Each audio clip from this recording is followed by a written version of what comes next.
How to add supervision on Instagram. Hello everyone, I am Bishaka and welcome to our channel. Now let's get right into the tutorial. Firstly, go ahead and open the Instagram application on your device and make sure you are signed in. Now, tap on your profile icon on the bottom right of your screen and then tap on the three lines on the top right of your screen.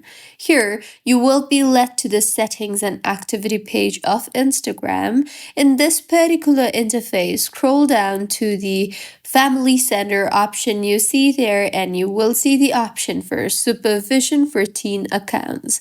So tap on that particular option and then go ahead and tap on continue in order to add supervision on Instagram. You will then be required to choose the accounts that you want to supervise. So simply go ahead and select the accounts that you want to supervise and then tap on the send invite option you see there.